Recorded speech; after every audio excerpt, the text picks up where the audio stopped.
In today's video, we're going to explore inverted narcissism. And inverted narcissism isn't the same as covert narcissism. If you haven't heard of this type of narcissism, then please stay tuned to find out more.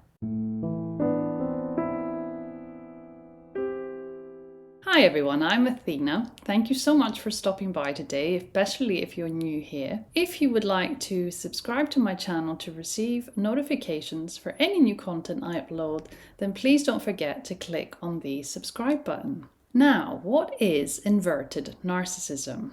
And how does it differ from covert narcissism? Firstly, it's important to make it clear that inverted narcissism isn't actually an official diagnosis, which means it will not be found in the DSM-5. Inverted narcissism is actually a term that was initially coined by Sam Vaknin, and it is a combination of somebody who has covert narcissism and codependency. The inverted narcissist depends exclusively on having romantic relationships with other narcissists.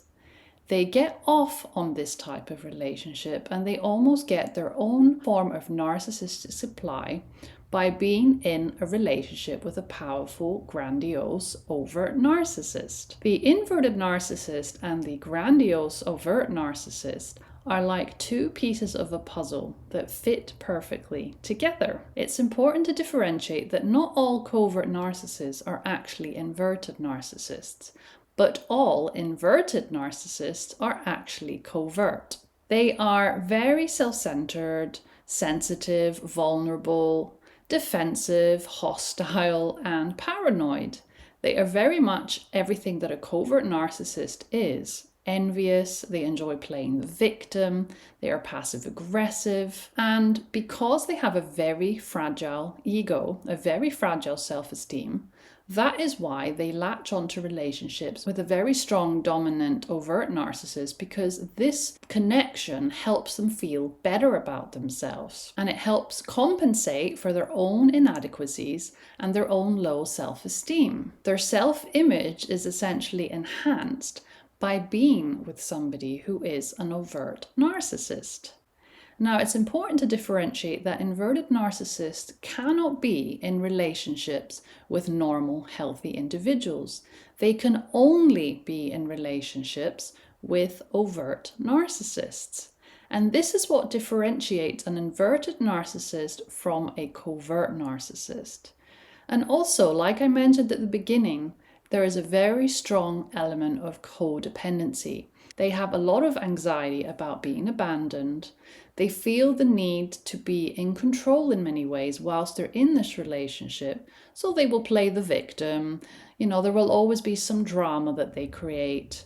And they will desperately cling on to this relationship with the overt narcissist, no matter how much abuse the overt narcissist inflicts on them, because it is important for them to be with somebody that's strong like this. It's important for them to be with someone who is self-centered and grandiose, because it boosts their own self-image, because it overcompensates for their own inadequacies. Now, this is a very important part of an inverted narcissist that differs from the covert narcissist. Inverted narcissists generally feel really empty and unhappy if they are in a relationship with any other kind of person other than a narcissist. Inverted narcissists tend to have a lot of traits that are seen in somebody with dependent personality disorder.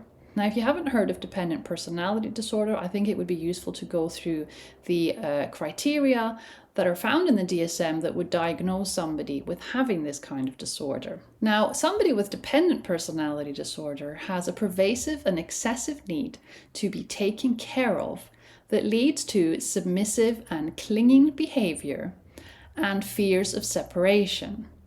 And this begins by early adulthood and is present in a variety of contexts, as indicated by 5 or more of the following.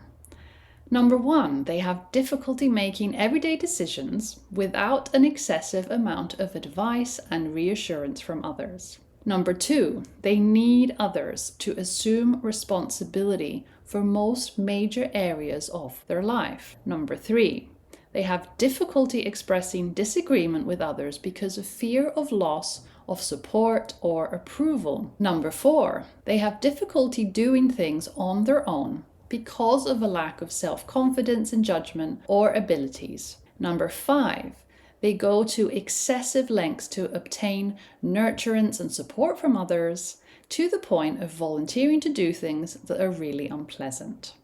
Number 6, they feel uncomfortable or helpless when they are alone because of exaggerated fears of being able to take care of themselves.